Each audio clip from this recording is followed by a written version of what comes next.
तो दोस्तों, आज मैं आपके लिए बहुत ही इम्पोर्टेंट एमसीक्यूज़ लेकर आया हूँ।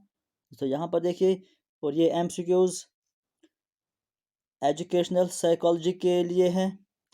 दोस्तों, ये सिर्फ आपको 6th सेमेस्टर के लिए ही नहीं हैं, बल्कि ये एमसीक्यूज़ ऑल सेमेस्टर्स के लिए हैं।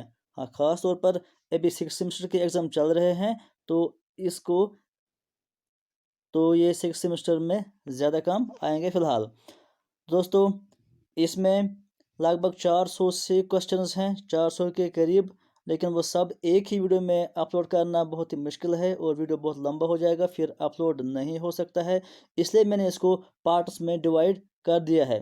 फ़िलहाल आपके लिए पार्ट 1 है, पार्ट 2 भी आज ही अपलोड हो जाएगा और कल सुबह पार्ट 3 और पार्ट 4 भी कल ही अपलोड हो जाएगा। दोस्तों, आपसे गुजारिश है कि आप वीडियो को लाइक करो, शेयर करो और चैनल को सब्सक्राइब करो, ताकि हर वीडियो की नोटिफिकेशन सबसे पहले आप तक पहुंच जाए और ख़ास तौर पर आपको इसका पार्ट 3, पार्ट 4 और पार्ट 5 इसका मिस ना हो जाए। और दोस्तों, इसके अलावा हमने पहले ही बहुत सारे प्रीवियस पेपर BG 6 सेमेस्टर के लिए वीडियो बनाए हैं, वो भी इसमें पर अवेलेबल है। आप इस चैनल में जाकर प्ले लिस्ट में जा सकते हो और वहाँ पर आप प्रीवियस पेपर जो लिस्ट है उसमें देख सकते हो। तो दोस्तों, आइए अब हम आज का वीडियो शुरू करते हैं।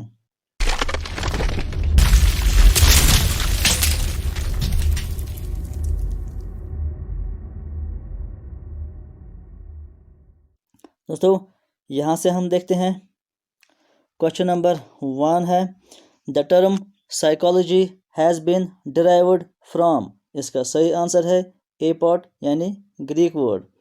उसके बाद क्वेश्चन नंबर 2 पे चलते हैं, psyche of the term psychology means. इसका आंसर है सोल। इसके बाद question number 3, latest definition of psychology is in terms of. इसका आंसर है डी यानी बिहेवियर। ये था क्वेश्चन नंबर 3। अब हम चलते हैं क्वेश्चन नंबर 4 पे, psychology has its birth from. इसके ऑप्शंस दूसरे पेज पर हैं, ये रहे इसके ऑप्शंस, लेकिन इसका सही आंसर जो है वो है ए पॉट यानी फिलॉसफी।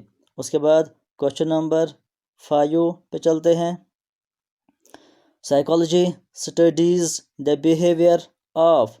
इसका सही आंसर है D, all of the above. All of the above का मतलब है ह्यूमन्स, बर्ड्स, एनिमल्स। उसके बाद question number 6, who stated psychology as the science of consciousness. इसका सही आंसर है वुंड यानी पार्ट नंबर ए। उसके बाद क्वेश्चन नंबर 7 पे चलते हैं, who is regarded as the father of American psychology. इसका यहाँ पर एक ऑप्शन है विलियम वुंड, बाकी ऑप्शन हम देखते हैं, ये रहे इसके बाकी ऑप्शन, लेकिन सही आंसर क्या है इसका, बी पॉट विलियम जेम्स। उसके बाद क्वेश्चन नंबर 8 पे चलते हैं, who defined psychology as science of behaviour. इसका आंसर है थॉर्नडाइक। उसके बाद चलते हैं हम क्वेश्चन नंबर 9 पर, first psychology lost its soul, then it lost its mind, then it lost its. इसका आंसर है then it lost its consciousness, it still has a behavior of a kind. This pen picture of the historical development of psychology has been given by। ये सारी definition है, यहाँ तक हमें इसका answer बताना है क्वेश्चन नंबर 9 का। इसका आंसर है, ये किसने बताया है, ये वुडवर्थ इसका आंसर है यानी ए पार्ट। उसके बाद क्वेश्चन नंबर 10 पर चलते हैं, the author of the book principles of psychology is. इसका यहाँ पे ऑप्शन नहीं है, यहाँ पे इसके ऑप्शंस हैं, इसका सही ऑप्शन है विलियम जेम्स। क्वेश्चन नंबर 11 पर चलते हैं, the relation between education and psychology is best understood on the basis of. इसका सही आंसर है इसका सही आंसर है इंटरडिपेंडेंस। ये था question number 11।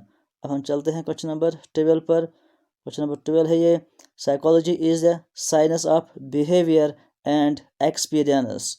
This has been stated by. ये किसने कहा है? इसका सही आंसर है स्किनर, B.F. स्किनर। इसके बाद क्वेश्चन नंबर 13 पर चलते हैं। Who was the father of experimental psychology? इसके ऑप्शंस यहाँ देखते हैं। और क्वेश्चन नंबर 13 इसका सही आंसर है वुंड। इसके बाद चलते हैं क्वेश्चन नंबर 14 पर। Man objective of psychology is the all around development. इसका सही आंसर है क्वेश्चन नंबर 14 का ये है। इसके ऑप्शंस, इसका सही आंसर है बी पट यानी पर्सनैलिटी। उसके बाद क्वेश्चन नंबर 15 पर चलते हैं। Psychology is a study of human behaviour and human relationships. This has been stated by. इसका सही आंसर है ए पार्ट यानी क्रो एंड क्रो। उसके बाद क्वेश्चन नंबर 16 पर चलते हैं। यह हमारे question number 16। Who established the first psychology laboratory? इसका सही आंसर है William James.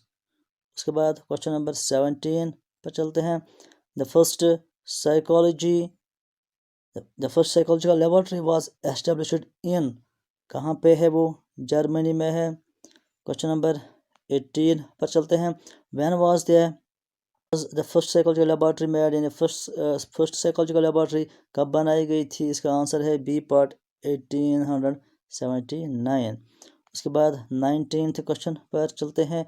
Individual psychology is also known as. Individual psychology को और क्या कहा जाता है? इसका आंसर है साइकोलॉजी ऑफ इंडिविजुअल डिफरेंस। इसके बाद चलते हैं नेक्स्ट पेज पर। Question number 20। Which are the following is the first school of psychology? इसका आंसर है सी स्ट्रक्चरलिज्म। उसके बाद 21। Who is regarded as the father of behaviourism? इसका आंसर है बी यानी J.B. वैटसन। 22 पे चलते हैं। Gestalt school of psychology arose in. Gestalt कहाँ पे एरोज हुई? जर्मनी में। उसके बाद 23 पे चलते हैं। Gestalt psychology owes it is growth and development to the work of. इसका सही आंसर है क्वेश्चन नंबर 23 का सही आंसर है डी यानी all of the above. Wertheimer, Koffka and Kohler. इसके बाद क्वेश्चन नंबर 24 पे चलते हैं। Who is the founding father of psychology? Who is the founding father of psycho analytical school of psychology? इसका सही आंसर है ए पार्ट यानी Sigmund Freud. इसके बाद question number 25। Adler's psycho analytical school of psychology is known as. इसका सही answer है individual psychology. इसके बाद 26 पे चलते हैं। Who is the founder of analytical psychology? इसका यहाँ एक ऑप्शन है, बाकी ऑप्शन यहाँ है, लेकिन सही आंसर इसका सी है यानी कार्ल जंग। इसके बाद 27 पे चलते हैं। Nature of psychology is. Nature of psychology क्या है? साइंटिफिक। इसके बाद question number 28। Nature of psychology gives emphasis on the search for. इसका आंसर है बी पार्ट यानी ट्रूथ।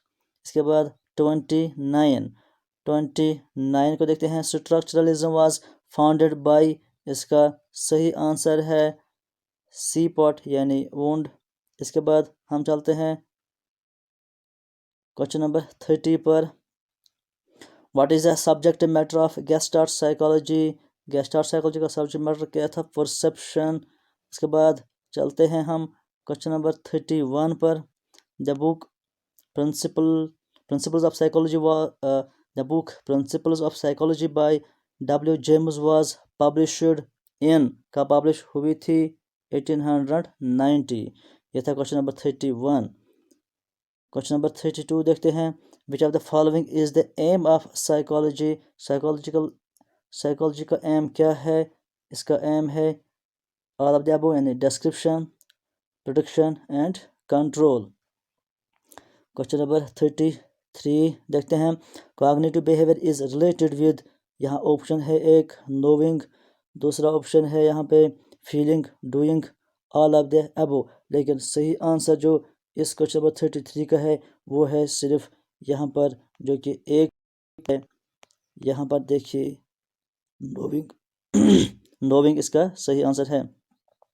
क्वेश्चन नंबर 34 पे चलते हैं। Affective behaviour is dominated by, इसका आंसर है फीलिंग। उसके बाद 35 पे चलते हैं। Playing, walking, cycling are related to cognitive behaviour, इसका सही आंसर है। और 36 देखते हैं। According to type theory of personality, a tall, thin and stoop shouldered person will come under the category of, ये कौन से कैटेगरी में आते हैं? इसका आंसर है एक्टोमॉर्फिक। ये था क्वेश्चन नंबर 36। क्वेश्चन नंबर 37 पे चलते हैं।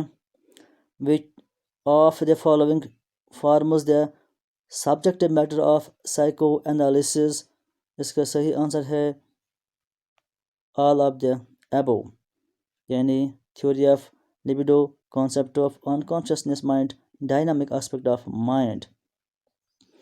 इसके बाद 38 क्वेश्चन पे चलते हैं। Pavlov and Skinner belongs to, वो किससे बिलोंग करते थे? बिहेवियरलिज्म, ये आपको सबको पता है। क्वेश्चन नंबर 39 पे चलते हैं। The relationship between education and psychology, education और साइकोलॉजी के बीच क्या रिलेशनशिप है? इसका आंसर है इंटीमेट, इसका आंसर है इंटीमेट। क्वेश्चन नंबर 39 है। अब चलते हैं हम क्वेश्चन नंबर 40 पर। A child learns more quickly when the right response is reinforced by, इसका सही आंसर है रिवॉर्ड। 41 पे चलते हैं। Who is considered as a father of psychology, psychology का फादर किसको माना जाता है? William wound. इसके बाद 42 पे चलते हैं।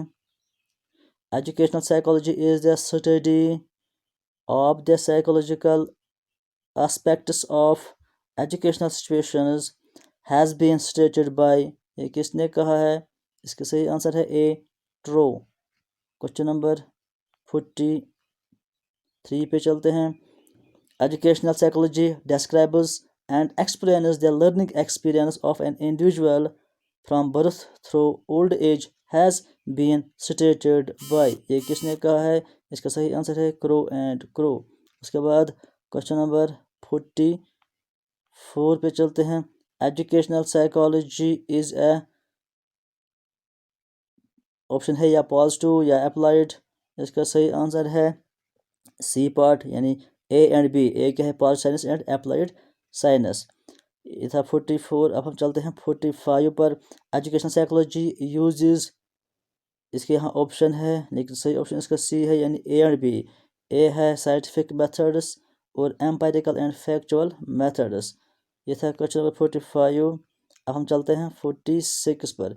According to the subjective matter of educational psychology is concerned with the conditions that affect, इसका सही आंसर है बी पार्ट, यानी लर्निंग। 46 आए। चलते हैं 47 पर। Methods of education psychology is या आर, इसका सही आंसर है सी पार्ट, यानी बोथ एंड बी, यानी सब्जेक्टिव एंड ऑब्जेक्टिव। इसके बाद 48। The aim and objective of education psychology is, इसका सही आंसर है D all of the above, मतलब to understand the learner, to understand the learning process, to help the teacher। ये था question number 48। 49 देखते हैं। Importance of knowledge of educational psychology to the teacher has been emphasized by, इसका सही answer है C part, यानी philosophers। यहाँ पे मिसप्रिंट हो गया है, सही आंसर है इसका फिलासफर्स। इसका ये डी पार्ट है बोथ ए एंड बी, लेकिन सही आंसर है इसका philosophers. Importance of knowledge of educational psychology to the teachers has been emphasised by philosophers, इसका सही आंसर है ये बोथ ए एंड बी जो ऑप्शन है ये एक्चुअली डी पार्ट ऑप्शन है, ये मिसपुट हो गया है। सही आंसर इसका सी पार्ट है। इसके बाद हम चलते हैं क्वेश्चन नंबर 50 पर। Educational psychology is useful to the teacher in knowing. इसका सही आंसर क्या है? इसका आंसर है ऑल ऑफ द अबोव, मतलब individual difference, innate nature of child, unconscious mind. तो इसके बाद बाकी जो क्वेश्चंस बचे हैं ये हम पार्ट 2 में आपके साथ शेयर करेंगे। दोस्तों पार्ट 2 देखना मिस मत करना, चैनल को सब्सक्राइब करते रहना। दोस्तों फिलहाल इस वीडियो में इतना ही, मिलते हैं अगले वीडियो में कुछ और नई जानकारी के साथ। Thank you.